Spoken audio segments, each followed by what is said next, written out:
அண்மைச் செய்தி கிருஷ்ணகிரி கேஆர்பி அணைக்கு நீர்வரத்து உயர்ந்திருக்கிறது. தொடர் மழையின் காரணமாக கேஆர்பி அணைக்கு நீர்வரத்து உயர்ந்திருக்கிறது. இதனை நாம் அண்மைச் செய்தியாக பார்த்து வருகிறோம். கர்நாடகா காவிரி நீர்பிடிப்பு பகுதிகளில் பெய்து வரும் தொடர் மழையின் காரணமாக கேஆர்பி அணைக்கு நீர்வரத்து உயர்ந்திருக்கிறது. இதனை நாம் அண்மைச் செய்தியாக பார்த்து வருகிறோம். இது பற்றிய கூடுதல் விவரங்களோடு இணைக்கிறார் எமது கிருஷ்ணகிரி செய்தியாளர் பிரகாஷ். அவரிடம் விவரங்களை கேட்டு பெறலாம். பிரகாஷ், சொல்லுங்க, தற்போது கேஆர்பி அணைக்கு நீர்வரத்து உயர்ந்திருக்கும் நிலையில் எந்த அளவுக்கு நீர்வரத்து வந்து கொண்டிருக்கிறது? இது பற்றிய விரிவான விவரம். தமிழகத்தில் வடகிழக்கு பருவமழை தொடங்கி தமிழகத்தின் பல்வேறு மாவட்டங்களில் கனமழை வெளுத்து வாங்கி வருகிறது.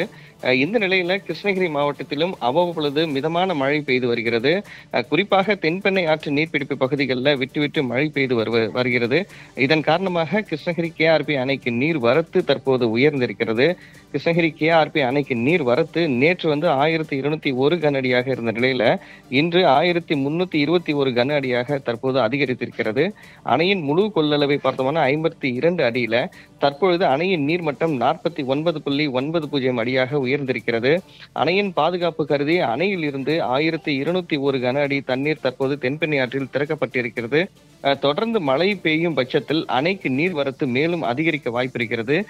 எனவே அணையின் பாதுகாப்பு கருதி அணையில் இருந்து தற்போது அதிகபட்சமான நீர் வெளியேற்றமும் தற்போது அதிகரிக்க வாய்ப்பு ஏற்பட்டிருக்கிறது. மேலும் தென்பெண்ணை ஆற்று நீர்பிடிப்பு பகுதிகள் மற்றும் கிருஷ்ணகிரி மாவட்டத்தில் பல பகுதிகளில் தொடர்ந்து மழை பெய்து வரும் காரணத்தினால் இங்க இருக்கக்கூடிய நீர் நிலைகளும் தற்போது வேகமாக நிரம்பி வருகிறது. பல நீர்நிலைகள், ஏரி, குட்டைகள் தற்போது நிரம்பி காணப்படுகிறது. உமா, உங்களுடைய விரிவான விவரங்களுக்கு நன்றி பிரகாஷ்.